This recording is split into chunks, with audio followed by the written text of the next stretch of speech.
What's up, everybody? We are now live on Found Live. I'm Jordan Crook, and I'm joined today by my co-host Daryl Etherington and the Figma CEO and founder, the Dylan Field.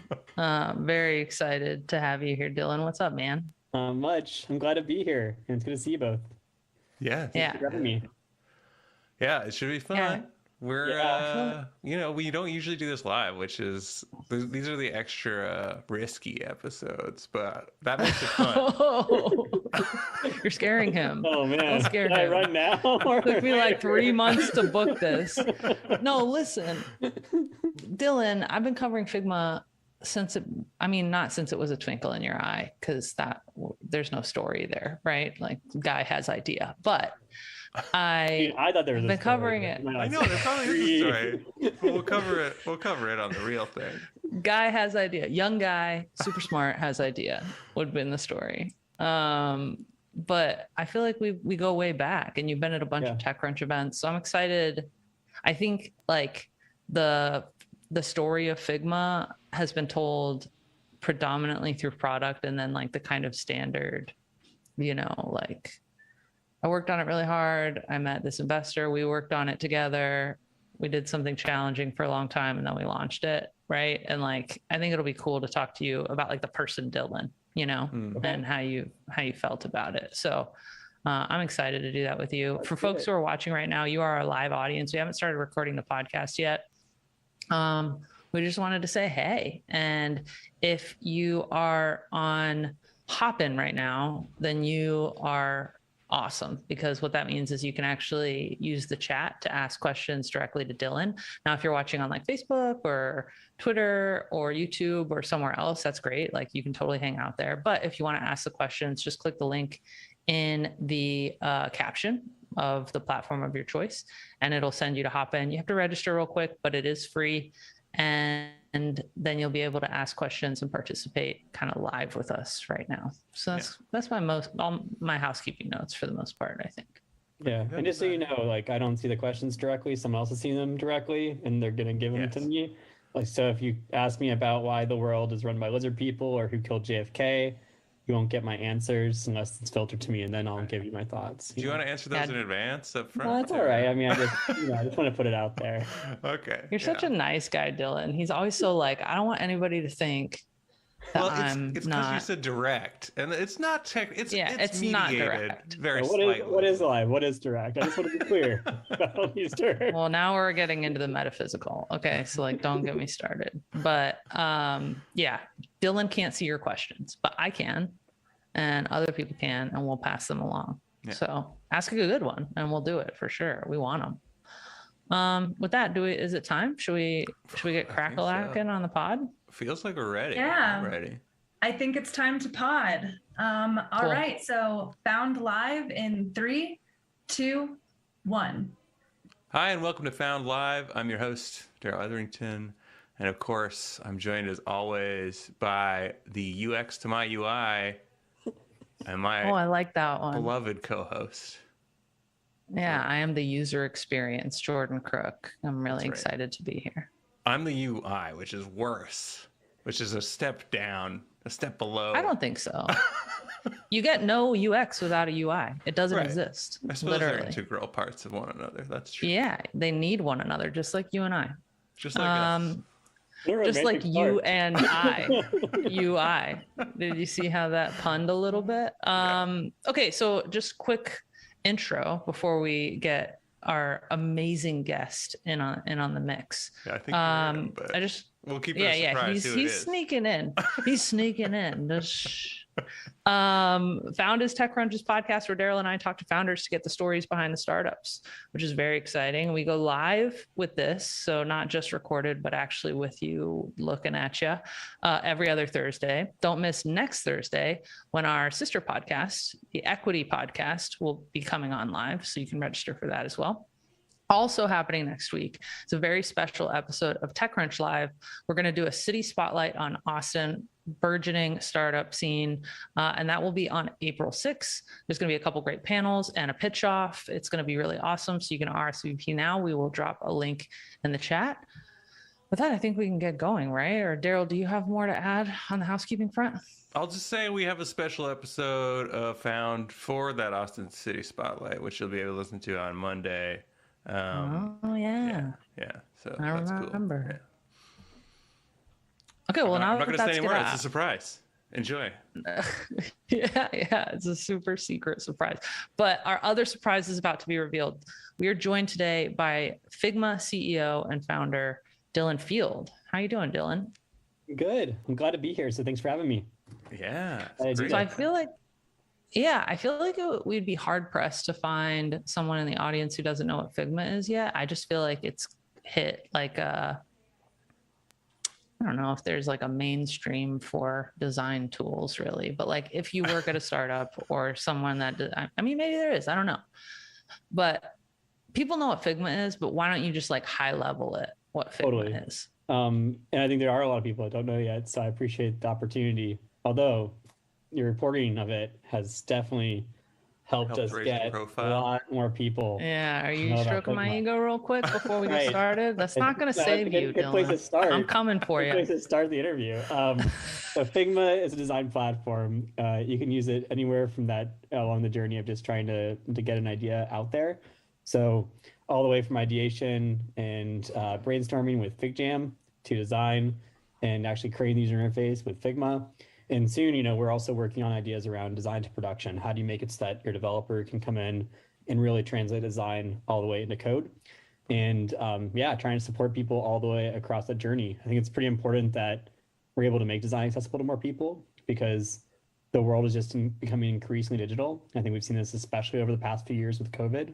Mm-hmm. And as we're all like being online more and more, companies have to compete, and either they're going to be able to adapt and make great, well-designed products for their audiences, or they will be disrupted by the products and the software and the companies that are able to innovate more on design and bring more great ideas to the table. And so we're trying to help everybody along in that way. Nice. Yeah, design is so important to it's like the differentiator in so many products, right? It's like what wins is the better designed one in so many cases, even if the product is not necessarily better in terms of like end results or whatever. So, and that's increasingly the case. Or like the back end, like the data set or the algorithm might not be as good, but like when it feels good to a user and they don't even know why, it makes a difference. I think it's been a giant shift over the past few decades, honestly. I mean, you think about it and it's like a while back, the way that you get software out there is you'd have you'd literally, okay, cool, you want to be the internet? Like, go buy some rack space somewhere, take your managed servers, put it in there, and like hook up with the internet. Now we've got the cloud with AWS and whatnot. And okay, great. You want to like ship your software and it's not in the web. Okay, like burn onto CDs and like put it in boxes and make sure the boxes look pretty and like, send it to Best Buy. It's like, okay, great. Now I got app stores. Before it was like no one had examples in their mind of here's what well-designed software looks like. Now we've got tons of examples. And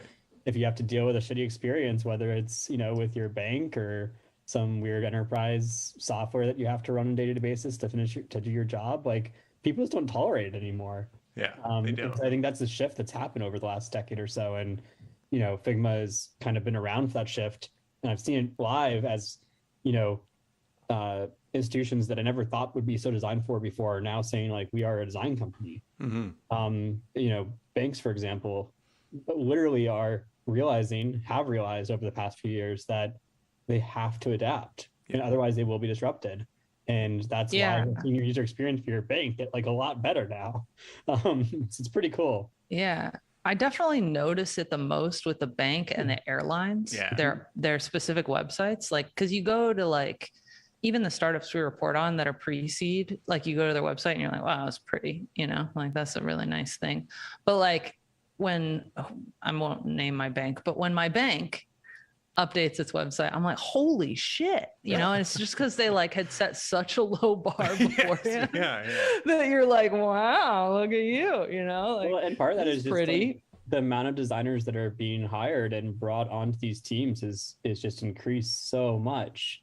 I really think, it's kind of like we're seeing this design arms race happen where people are just, there's a lack of designers that have experience in the market and people are really trying to attract them to their companies because they know that's how they're going to win. Mm-hmm. Not just the visuals, it's the user experience too. They're trying to make a great experience across the board. And that goes to everything from not just like how you use an app or website, but like what's your call center experience? Right. Right. And then furthermore, we're seeing internal tools be built. So I like industrial applications. This is one of the places where my mind got blown the most, was just seeing how I think there's just kind of this awakening around, and people call it digital transformation, which is a little buzzy, but it's a real concept in terms of people are trying to build internal tools to help industrial companies be more efficient in their processes and just smarter about the way they work. And so those ought to be designed somewhere, and we're seeing a lot of them be designed in Figma. It's really cool. Yeah. So one of the things that I was like I guess confused me the most about Figma early on, that like you seem to tap into, and I don't think anybody else like it really clicked as much, was the idea of like multiplayer for actually designing, right? Because it's like one thing to be like cross-functional, or like, you know, that the rest of the organization can go and add notes, right? Yeah. And like, oh, this is cool, right? Like that's one thing. But like to have two designers in any sort of like co-player, multiplayer space and actually working on the same thing just didn't seem like a thing, right? Like you imagine a designer being like, don't open the door, I'm working, right? Like very isolated is the way that I saw him in my head. Versioning would be like lock version to you. Now, okay, now everyone else hands off, lock version to you, hands off, right?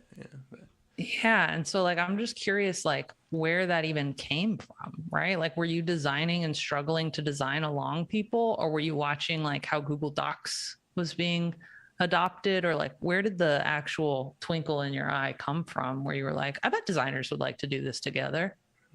Well, I mean, first of all, my co-founder Evan and I, like, we grew up in like a multiplayer world with Google Docs, right? And so I think that there was something generational there around, we just, you know, in high school, that's what we were using versus Word.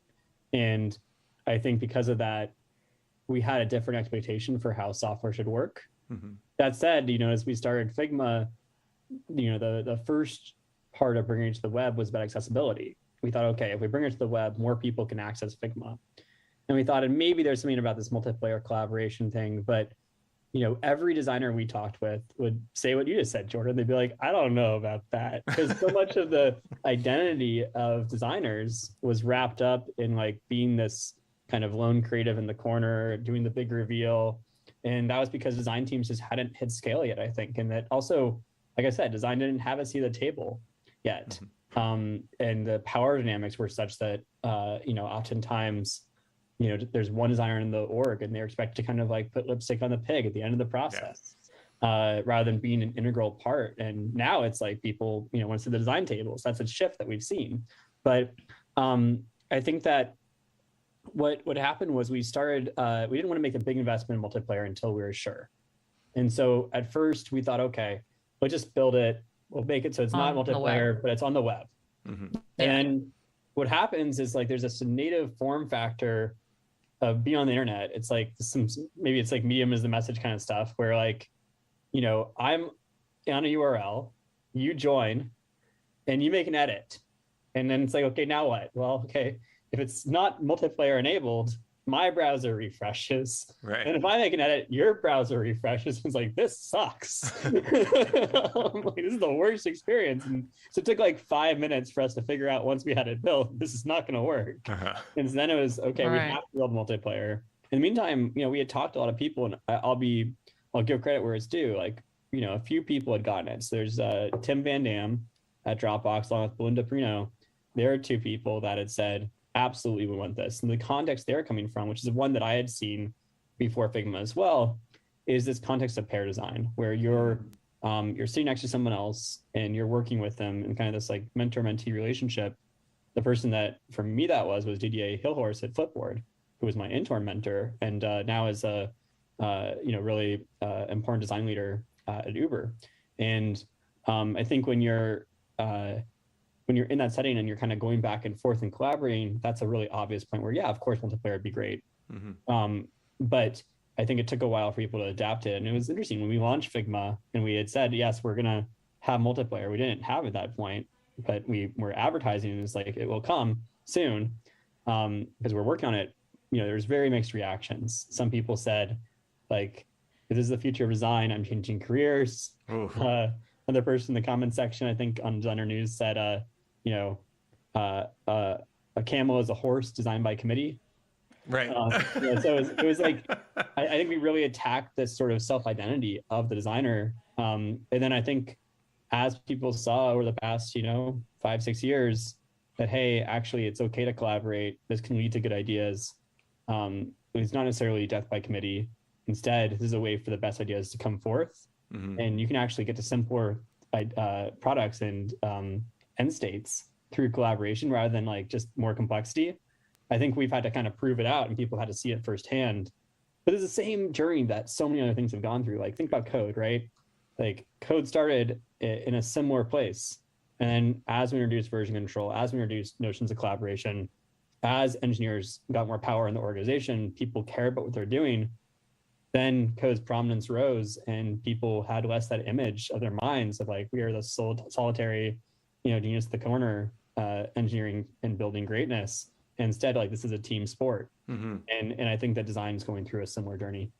Yeah, but that must be difficult for people in the same way. I mean, it happens in writing too, right? Yeah. Like, writing is another area where, speaking from experience, you see a lot of like ego, right? Like, people are very, very protective of their stuff, of the thing that they're creating. Daryl has a huge ego, like huge. It's me specifically we're talking about, but like, it works so much better. I went through this. I went to creative writing school. Is that one of your bingo things, Jordan, that I talk about? It is, yeah. Why don't you just go ahead and do the other two real quick? I'm from Canada. I'm Canadian. And I worked at Shopify. Okay, they're all out there. There we go. Put them all out. but like, when I went to school for that, everybody coming in was doing an MA. It was effectively an MFA. It was just technically an MA, but like, people are coming in like, oh, like, I'm a poet or I'm a novelist or whatever. And you're very, to that point, I think everyone had generally been very insular, and probably we were kind of like weirdos in high school or whatever, right? Because you're like, I like this strange thing and I'm going to do it on my own. And there's not really any interaction with other people around this particular subject. And then you get there, and if you have a good, instructor or a couple of classes, like, they quickly bring you into these like workshop settings and break you down to be like, look, nothing is precious and everyone should have input and feedback. And then you arrive at this final product that is much better than the thing you would have built on your own. Right. But without that, you just continue on that path and sort of like ensconce yourself, and it's very uncomfortable to shift if you haven't encountered that in like a formative stage, right? Absolutely. So, yeah, absolutely. I do think people can adapt after like a formative stage on that, right? Yeah. But I also think it's an interesting question of the differences between like writing and design. You want to have an editor for writing. I think not me. I don't. Okay. I don't either. I'm perfect. The two of you. Draft one. Else, so. I like it when people give me feedback my work, but I think that with writing, there's and this is similar for design. Both have this concept of voice. Both have a concept of point of view. But what's interesting about design is that concept of voice and point of view, it has to scale not just for the little area you're working on, but across an entire system of software. Right. And so, it's not just, it's almost like if, 10 people are writing 10 different distinct chapters for a book, but it all has to feel the same and sound the same in terms of voice and tone. It's like, okay, great. How do you make that style guide? How do you like formalize that? And so that's what a design system is some way to formalize that and kind of create that voice and tone that designers can then tap into. But then I also think there's an interesting question there, which is like, to your point, now that, no one is in that lone creative state where they can't find community. Like, everyone can find community on the internet. Right. Now. And so how do you create and scale ways for people to like enter and see critique and experience crit and get that feedback early on in a productive setting, and not just in a way that's like the comment section on YouTube. Right. Yeah, or very damaging. Yeah. That's how we get it most of the time. Yeah. A challenging question. Yeah. So. No, it is, because and early on, this is maybe sharing too much, but like, I spent a lot of times in the Penny Arcade forums, like when I was in high school, and I would just like draw. Mostly I was doodling stuff or like writing comics, and then I put them in there, and then I'd have a small group of like-minded individuals who would like offer me crits, right? Which is like a very proto thing of like what is now available with Reddit and YouTube or whatever. But I think it was there at a scale that it was actually quite productive and fairly self-regulating and healthy. But like now it is not those things, right? Like now you need guardrails, or you need some kind of like intervention system in order to prevent it becoming 4chan or you need whatever. Some natural language processing and human moderators. Well, I guess it depends on which corner of the internet you're in, right? Yeah. Like there's a lot of places. Internet's a big place. I think there's some like really good behavior in some places. Don't be optimistic about the internet. I'm sorry. This isn't the time or place. Podcast? Not what this is for. No. That was the vibe shift. I'm sorry. That's not what we're here for. Meanwhile, we're all here making our living on the internet. So Dylan, can we like change tacks a little bit? Because I know the evolution of design is fascinating, whatever, but we've talked about it so many times. So like, I want to talk about, okay, well, join in, read an article that I've written. Why don't you? So I wanted to talk about you a little bit more, because like maybe I'm wrong about this, but the internet says you were born in 1992. That's correct. And you didn't launch it, but you founded Figma in 2012, which would have made you a 20-year-old founder. Correct. You launched it like 3.5 years later, right? So like 23, 24-ish. Yeah. Yeah.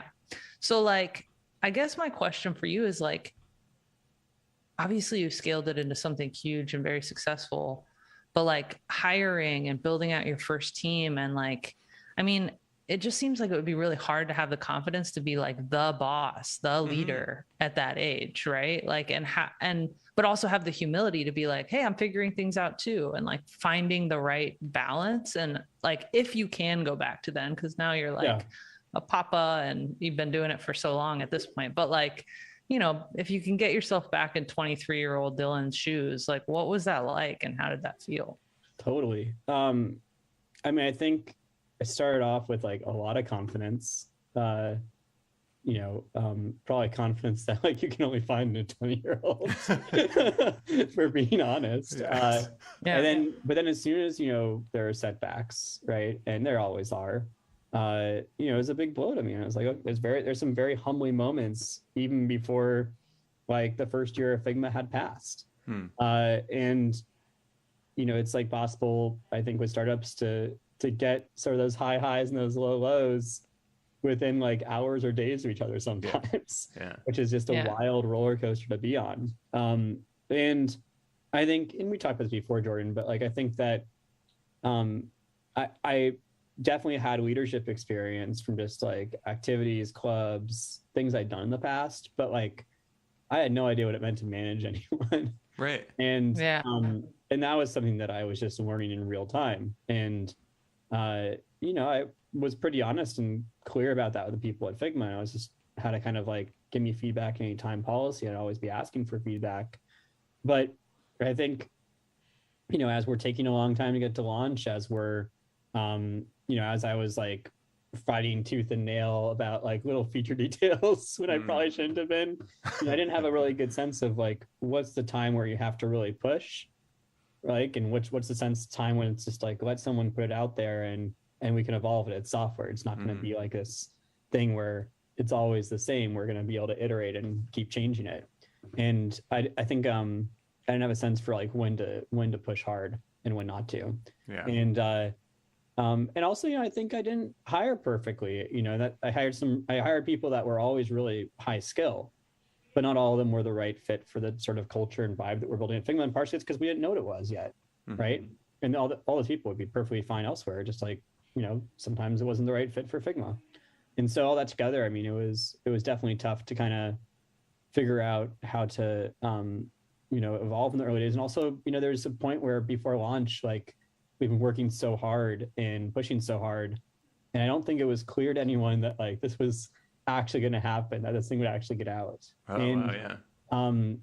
After that long of work, I mean, morale was just really low, partially because of the fact that I was not the best manager, partially because we just been working on it so long, and partially because, it's like now, we're talking about multiplayer design and, collaboration stuff. And like we just talked about, you know, it wasn't always clear that was going to be a thing. No. And so there was some amount of, do people even want this thing? Like, are we building towards a goal that actually matters? Will anyone care? And so how did you, sorry, go ahead. Well, I was just gonna say, and also just like, I was not in the best state. My dad was dying. Like, it was just like a really dark time for me personally. And, you know, it was the team really, you know, they kind of were like, hey, we should get some help. And, you know, I think that was a tough like moment for me, but also the fact that it happened, the fact that, you know, I took a few days to just kind of like reset. And then I tried to, you know, really take it in and absorb what they were saying and get to launch and then kind of like build up post launch. I think it forced me into a better manager and leader, but it was definitely not like an easy time. Right. It sounds super difficult. I mean, because like we've talked to a lot of people who seek out, we talked to somebody the other day, Julia Cheek from Etherly Health, who said like she had a executive coach from day one. From day one, from her experience as a founder, which like that's like super the other way extreme, right? But like, did you ever seek that, or like how did you get to your maturation stage? Was it all trial by fire, like you just had to make the mistakes and go through it, or did you go and seek help, or how did you? What tools did you use? Yeah. I mean, I've had so many great mentors and people around me. So whether it's just literally people that have invested in Figma, they've made a huge difference. I mean, and people like I have really just trusting relationships with them, and like, you know, we'll bounce ideas off them. Coaches, I've had various coaches that have made a big impact, and then also folks that are maybe like early investors. But for example, Jeff Weiner, he's somebody that's been someone who's been a close mentor, and you know, we talk at least once a month, sometimes more. And he's someone that I can talk about kind of like, you know, anything around the company with, which I really appreciate. And it also just like my wife now, you know, like she's a good gut check. You know, like I'll say, hey, X is happening. What do you think? And she's like, you know, or I'll say something about like what I'm going to do. And she's like, why are you doing that? Like, so anyway, it's good to have people around you that just like keep you honest and real. Yeah. Cause like your personal life has actually like changed so much more than your professional life, right? Like you've been the founder of Figma for a decade now.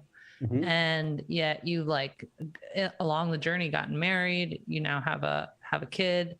Yep. And like, how has that piece, I mean, you said your wife is a good gut check, but like, has that piece of just like having your own family and that kind of responsibility, I guess, like changed the way you've been a manager and leader as well? Yeah, I mean, I actually tweeted about this recently. I was like, you know, one effect of having a kid is that I've been more empowering. I'm like, maybe it's out of necessity, but it's definitely happening. But yeah, no, I think like I haven't quite internalized. You know, our kid was born late last year, and so I don't think I've quite internalized all the changes that come with having a child and how it's going to affect me and how it'll change my style and my identity and personality, but I suspect it is, and that process has already started, and I'm just kind of like catching up to it mentally.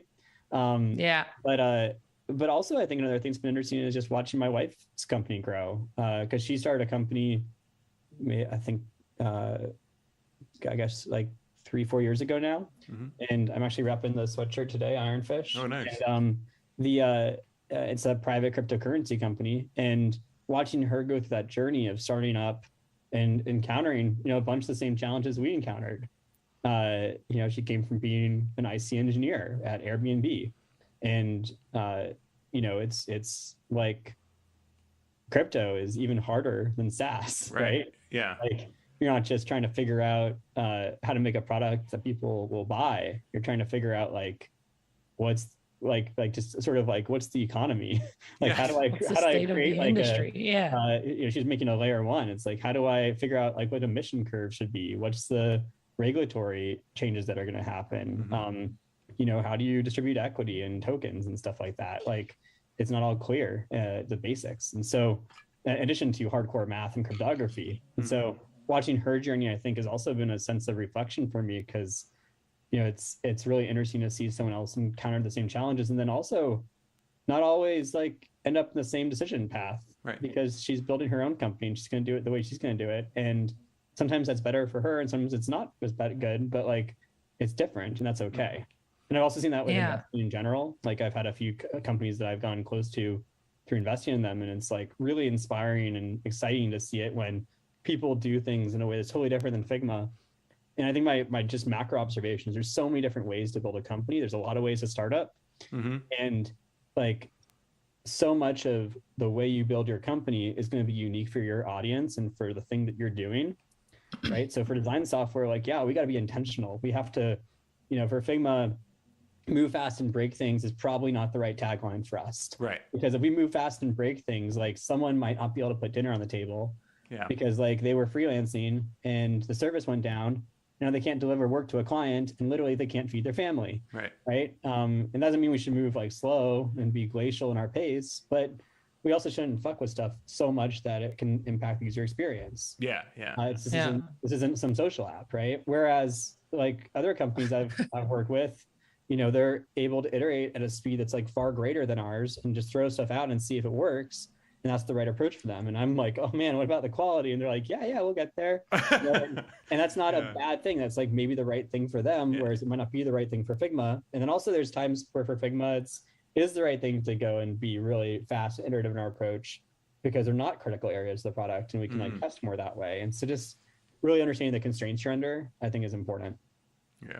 But is it difficult to like, you're talking about clients, and in this particular industry, I feel like not only like things can be product breaking, but people are probably, I imagine your customers are extra sensitive to changes in product, right? So things that may seem small to like people outside of the discipline are actually like super, super important to people within, right? Yeah. I mean, I love working with designers and building for designers because first of all, they are very direct and very honest with their feedback, right? It sounds a little blunt, but like they get it to us and they're very clear about it. And often, usually it's pretty constructive in tone too. Yeah. But the feedback we get is extraordinary. And it's so like just the average feedback is so much better than like, I think most companies. Because people are coming from a design background, they're understanding the context of which we're building, and they're thinking. Consumer apps, it's like, I don't like this thing, and then people are like, what do you like about it? I don't know, I hate it. Bye bye. Like, okay, thanks. Designers are like, well, I understand like what you're thinking through here, but I'm not trying to agree with the result. Why? It's just like much more nuanced. Yeah. But yeah, I think also, there are just fundamentally different ways that people can approach design, and we've seen this with our research, from day one. And so sometimes we can support multiple workflows for something. Sometimes we have to choose one path in order to make it so that it's not all things to all people, which can sometimes lead to a worse user experience for everyone. Yeah. And so, you have to be deliberate about when we're making a choice versus not. And that's something that we've talked about with the team quite a bit inside of Figma. So you've talked a lot about like your path, right? Like, did you ever feel like there's so many like milestones for Figma, like you've launched a bunch of different products now, you've hit all of these revenue goals, you've raised a ton of money, like it's here, right? And it's a thing. Like, was there ever a moment where you felt like, okay, like we made it, like I made it, we did it? Or is it just like never, I don't want to say never enough because that makes you sound crazed, but like, Can you ever get like, comfortable, is it always, or? Yeah. I think it's the beautiful thing about startups is that there's, always something happening that's good, and there's always some fire, right? And so if you're not aware of the fires, it's because you're not looking close enough. But at the same time, like you can't not appreciate the good, right? So you have to really celebrate those milestones when they happen. And I mean, just even the last few days, seeing FigJam starting to get really some amazing adoption with customers, and not just inside design, but like company wide. That's been something that we've been celebrating because, we're really excited to see that. That's what we wanted to see, was going outside the design audience and going to the entire company with FigJam. And at the same time, we're like, man, FigJam, we got a lot of work to do ahead, right? We have the product has been launched almost a year now, but we're not even a year old yet. And by the way, it was launched in beta. After we were working on it for like 7 months, right? So this is like still a very new product, and we have a lot of work to do. And it's like you can hold both those thoughts in your head simultaneously. both appreciation and also like, let's go do this and make this great for our customers. Mm-hmm. Yeah, I mean, I like that part about it too. Like that is the part, I think that's the part that appeals to people who are truly cut out for work in a startup environment is, right? Like you said, like there's always some kind of crisis to be handled, but also big successes to be celebrated, but simultaneously, right? And it does take a certain kind of person to want that kind of environment, right? But yeah, I think it's something that you should be ready for if you're embarking on an entrepreneurial career path, right? Yeah, and then also I think it's like, how do you create the systems and processes in place so that it's not like always a crisis? Yeah, right? yeah. Where it's like, yeah, it can be a fire, yeah, but without being a fire crisis. Without, like everyone going, yeah. I also, before I forget, I just want to call out that when you were talking about in high school, you were using Word. I was like, wait, what? Well, no, he said he was using Docs. Docs, right? Word. But I was Docs instead of Word, and I was like, I was using Word Perfect instead of Word, like when I was in high school. Well, I'm right in the middle. I was using Word. Perfect. I think it's an interesting. So now everyone knows how old we are. Well, but here's the interesting point: is like there's generations of software, right? Yeah. And so, like, what are the things that are going to be created by the teens right now using TikTok? In 4 years, right? When they're starting their companies, right? To manage design or any kind of collaboration, it's like, what are the things that people are going to look back? Like, I think, equally to Google Docs, another product that was hugely influential to me was Neopets. Yeah. Right. It's like a virtual world online website, had virtual goods. So when NFTs came along, I was like, yeah, of course, Neopets. Right. Yeah. Right. And there's like all these things that are happening online now today that people are just, just part of like the gestalt of how they grow up, that one day there's going to be tech trends around that, we won't see maybe, and we'll be like scratching our heads going, that's weird.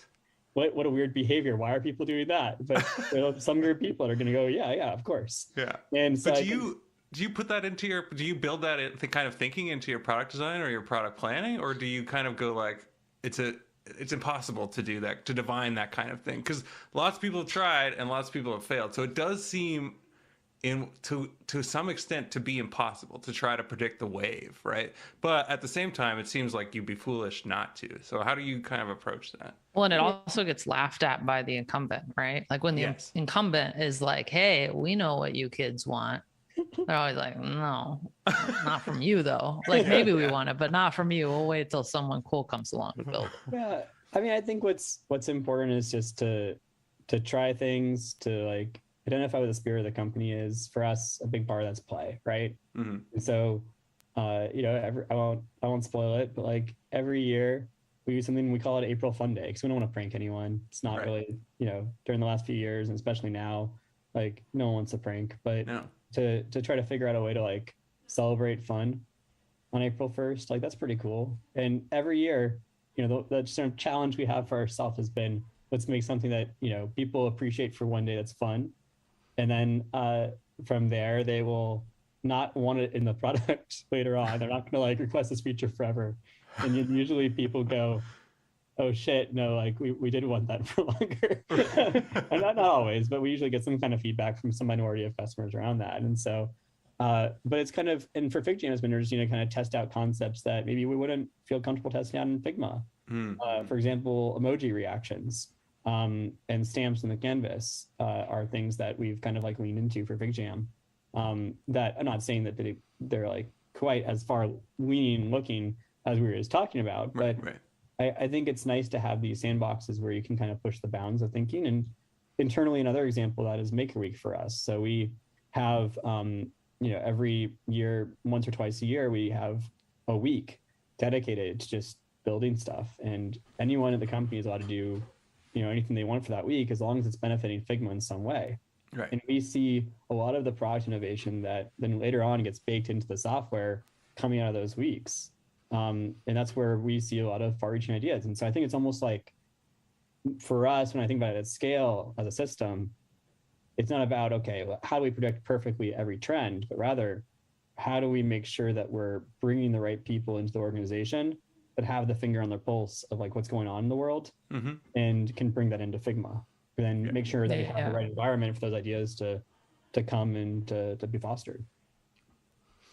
For Make Week, I'd be like, the beach really inspires me. So I'm going to be at the beach and bring back a lot of inspiration. You joke, but I think that does have, here's my second Shopify mention. We had another one. We had that too pretty regularly, like the same type of thing. And some of the projects were kind of like questionable in terms of their actual utility or the like seriousness behind it. I think some of my own were probably along those lines, but it's fun too, right? And that's part of it. Part of it is fun, and that you get the opportunity to have fun, right? I mean, honestly, I think it's okay to have projects that are not serious too. Yeah. Because I think they can lead to something. For example, like a Maker Week a few years ago, I made a plugin for Figma. It was right before plugins were launched, where it basically turned Figma into Windows XP.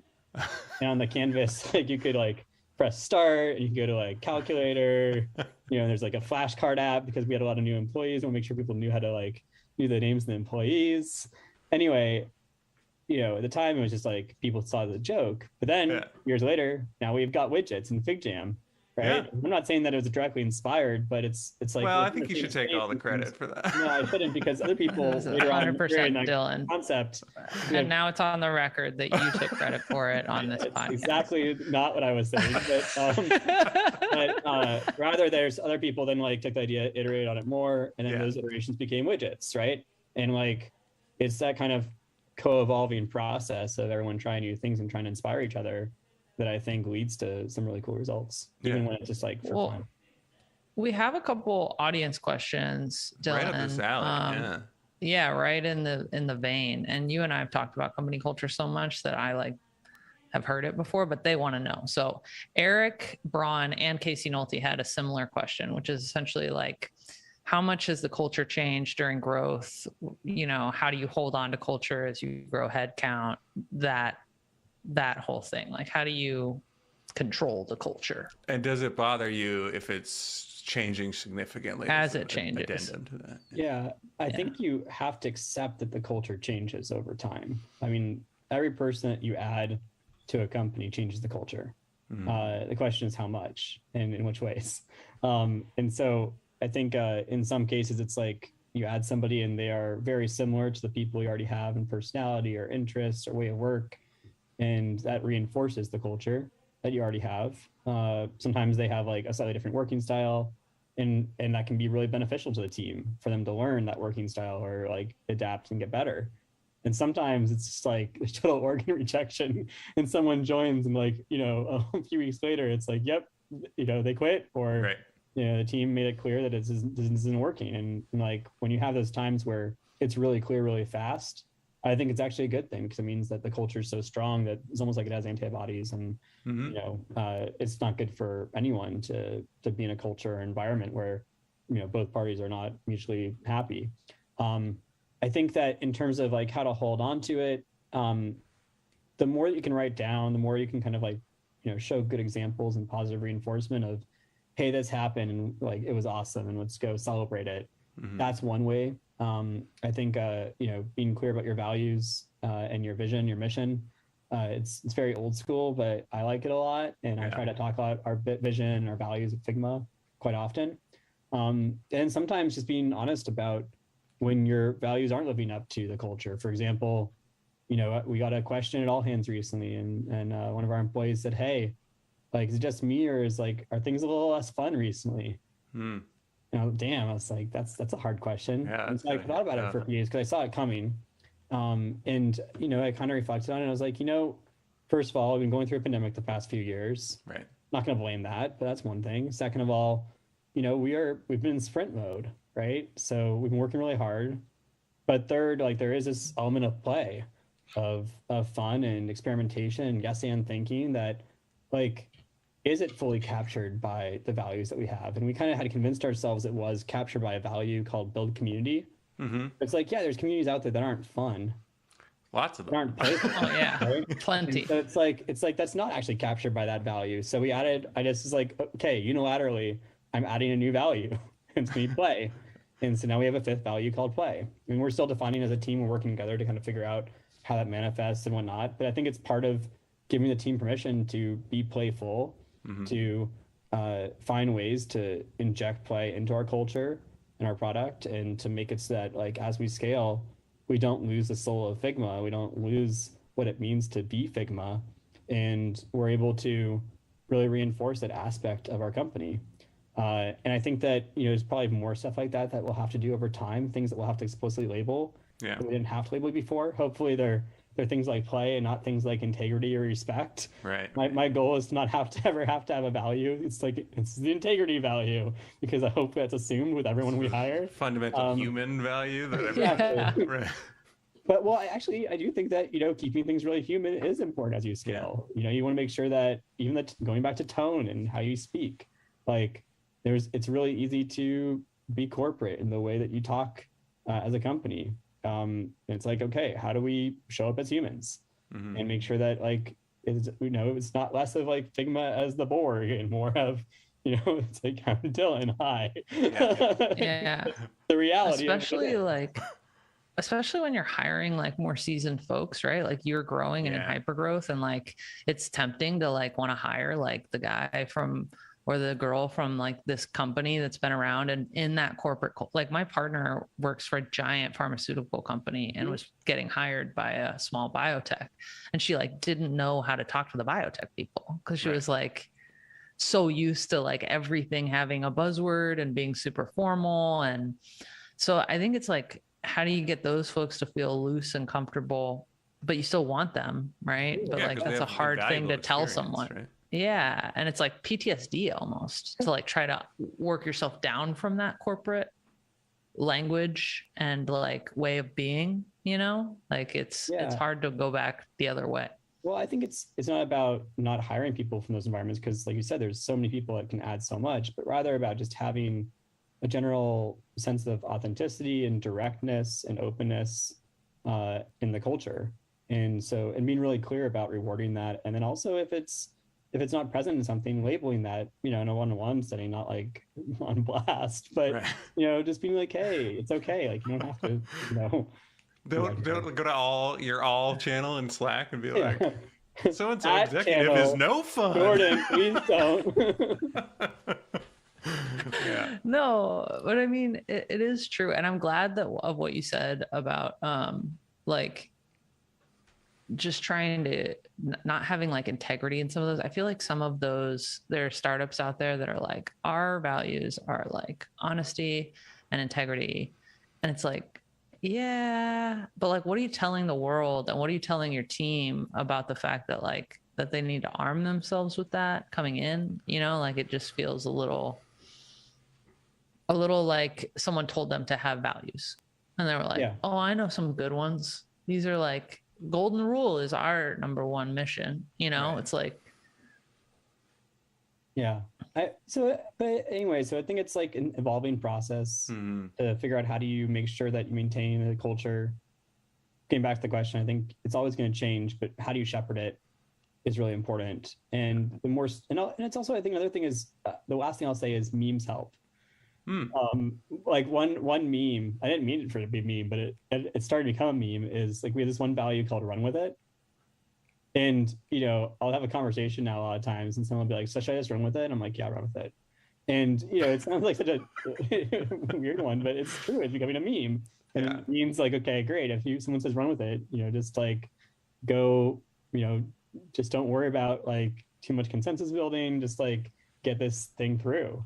And I think it's really important, especially as we scale and there's a temptation to build consensus so much.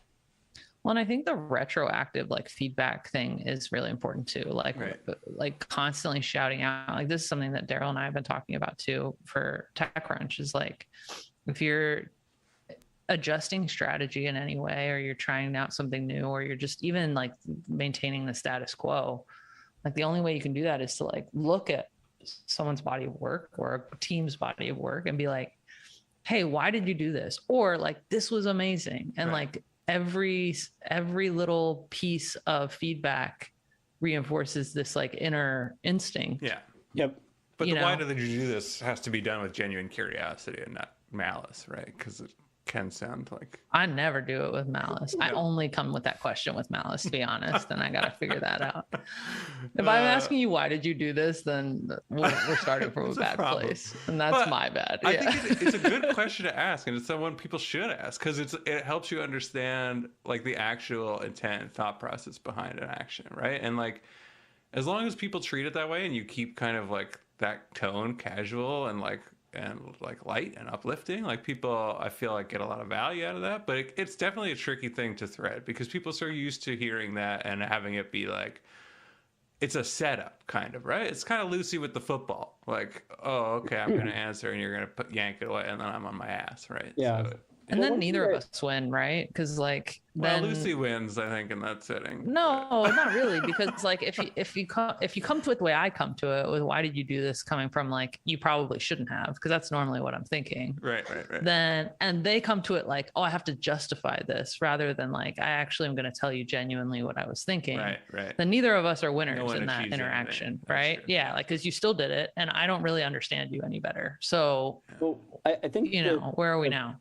The big thing that's important is context and context sharing, right? And so one thing that's been a positive effect of the pandemic for us on our culture is just that we've gotten, I'm still not saying we're A+ at this, but like, we've gotten a lot more written as a culture. Mm-hmm. And where that falls down is we have to figure out how to like make sure it's all organized somewhere. Yeah. Or someplace that you can go find the thing. But like, a lot of times, we'll have some plan or something interesting that's going on. And the question of like, oh, why are we doing this, or what's happening here, or what's the context here? Like, that is the question I'm asking. And it's so much easier to be like, yeah, is there a doc around this that I can learn from? Yep. And then there usually is. And I just haven't seen it yet, because it's a hard problem to find information in an organization that's scaling and growing. And then, I can look at the doc and be like, oh, okay, cool. You had a framework, you had a set of assumptions. Maybe I disagree with this assumption. Let's talk about it. But like, it's less, oh my God, what the fuck were you thinking? Well, you're not like repeating yourself all the time. It is hard though to like become a company that's got a record of everything, right? Like there have been a bunch of startups that have tried to tackle that, but like, and you don't want to record it can become difficult, too. But it's also good. Well, not everything. Well, but like you also want to slow things down so much. No, I know what you mean. No, it's I'm the balance. just giving It's you the a hard process time. balance, right? Because process is like such a bad word, and then process equates to documentation in some cases. But like, there's a level of it that is very useful, and then there's a level of it that is sort of like a snake that's eating its own tail, that exists for no reason other than to create cruft, right? But I think the process of doing it, not process in general, but the process of like making a doc for something that was a meeting, is actually like super useful, or at least it has been to me, because I'm like, oh, we just had a chat about it and I talked about it for 10 minutes and like it all made perfect sense, right? But then you go to write it down and you're like, wait a minute. Yeah. What is that? Doesn't look right. Well, writing can really clarify thinking, right? Yeah. I mean, there's a lot of times when I write stuff and I'm going, like you said, it makes you spell out your assumptions, makes it so you have to create a narrative, and exposes your gaps in logic sometimes too. So I want to ask before it escapes my brain. You've said something a little while back where you said you were talking about yes and in terms of your culture, which is like from improv, right? Like that's the improv principle, is to yes and. Yep. Is that explicitly where you got from, or can you talk a bit more about how that works kind of at Figma and how you totally? Are you a big improv fan? I don't watch a lot of improv right now, but I mean, I grew up acting. I was an actor as a kid, and until I hit puberty, got awkward, and then the computers came. But but yeah, improv is a blast to do, and I think, I mean, look, there's different phases of the design or creative process, and I think when you're in a generative phase, when you're trying to be more expansive in your thinking before you kind of converge and go, okay, what's the thing we're going to do? It's really good and helpful to be intentional about labeling, hey, we're in a generative phase right now. And like, you don't have to necessarily label and lay out like, okay, here are the ground rules, only yes and thinking. But it's, I think if you kind of have that culture and that vibe going on, it's really amazing. And I mean, for example, I think back to one of the design sprints we did for FigJam. This is before we launched, and we kind of had, this intention of, one of the differentiators for FigJam is going to be the fact that it's just fun to use. Right. And we had this idea of, if you can make it so that it's fun, then more people will be in a state of flow when they're using FigJam, and they'll be able to like be in more trusting relationships with each other, and better ideas will come forth because of it. And so it's like, okay, great, that's a nice intention, nice marketing message, but like really, like rubber meets the road, what does it mean for the product? Right. And so we had a design sprint for a day where it was just like, let's do an entire day dedicated to like, what do we do to make FigJam fun? And we had like 30 ideas or something come out of that were like excellent quality. We had to winnow it down because we couldn't build them all. But just the amount of sort of thinking that came out of that yes and environment was incredible. And we've done that similarly, you know, in design crits, and you know, and we try to label crits and tell people when it's like what type of crit it is, right? And just be intentional with our language and sort of our framing of different conversations that we're having. And I think also it's really important as you build and scale an org to find the people that are naturally that way, that are the, you know, for lack of a better word, they're kind of like the muses of the organization.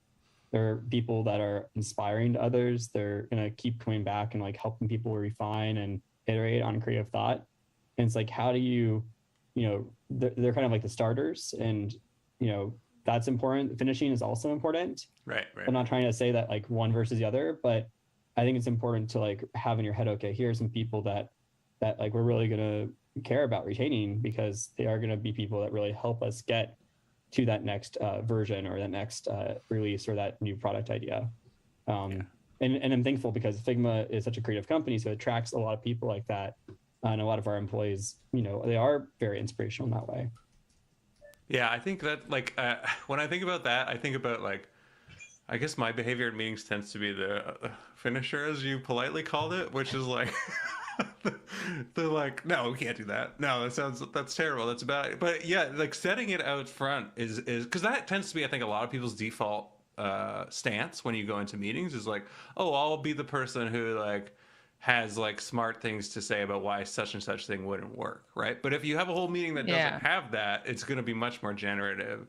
And some meetings are decision-making meetings too, right? Yeah. So if you have a decision-making meeting, it's like, that's fine too. Just be clear about it. It's that way no one's like, oh, why are you shooting down my idea? I mean, it's like, well, because we have to. We have 5 ideas. We got to get to one. You know? Yeah, no, I like that. I think we talked a bunch about design systems, and I just like, it's a concept that I didn't really even encounter until I went to work for Shopify, but it's very core, right, to a lot of ding ding ding. What? Don't. I'm gonna like start paying you $5 or something so that it hurts. But what was funny there, and I don't know, like I think that FigJam and a lot of your approach overall gets around this was, you know, a lot of people saw it as something that was owned by UX over here, and that was an encumbrance to be avoided or defeated in some way. And I have to apologize to Cynthia Savard, who is the VP of UX over there, because I was very often like, don't worry about it. Don't worry about it. It's just between us. We're not going to use Polaris for this one. And like, avoid the design system. But like, bringing people in and then bringing the rest of the company in helps you understand why it is so crucial. And like, with the benefit of hindsight, I can understand why it was so crucial and why it's important to have, especially at a company of that scale, right? But like, is that how you kind of think about it? Or like, do you see that, and do you see yourselves as being a solution or an assistance to a solution for that? Well, I mean, you touched on so much there. I think there's the core tension maybe you're highlighting is, okay, if you have a design system, are people that are working on a design system every day, are they more creative or less creative? Right. And I think it depends on how the design system's set up. It depends on how the org is set up. And I think that for Figma, our role there is, how do you make it so that you can create design systems that have flexibility to them, that are not just going to be like, okay, this is the only way you can use it and good luck otherwise. Right. And also, how do you make it so that people can adapt design systems, so they can like propose changes more, and you can open those communication pathways rather than like they're closed off and you have some tiny team that's working on a design system and they don't talk to anyone else. Right. And so I wouldn't give ourselves a perfect grade there. I think we've got a lot of work to do, and design systems are like one of the things we care most about at Figma, and we work really hard to keep evolving it. But they're also really hard problems, because what ends up happening is you've got these design systems that you basically create which are then used in all these different places, and it becomes this giant distributed systems problem. In addition to trying to create the UI on top of it to explain what's happening, and then the sort of product flows to impact the system. But yeah, it's a really fascinating area to me, and one that I think we're just the start of. Honestly, I think that design systems as kind of an area of design has been it's really, I mean, it's existed for a long time. Look at any operating system, it has a design system, but at the same time, like the popularization of design systems is less than 10 years old for sure. I would like to think that we had some part to do with it, and I think that we're in the early days still of what that can mean. Yeah, for sure. It's probably too big of a topic, especially to bring up within the last 2 minutes. Yeah, it was like 2 minutes left, and you were like, "Let's get started on design systems." I like it. I mean, we can do another hour on design systems whenever you want. We'll start a new podcast. We'll bring some people from Figma into the conversation that are like think about these problems every day. It'll be fun. That'd be great. Yeah. All right. Well, there you have it. We're doing it. Yeah. It's locked in. On the calendar. So we just wanted to say that this, if you missed it, audience, this episode will be in the feed. So you can subscribe to Found to listen to the full conversation between us and Dylan. And you rock, Dill. Thanks for being with us. This was great. It was so Thank you for having me. A lot of fun. All right. See you guys next time. Bye. Bye.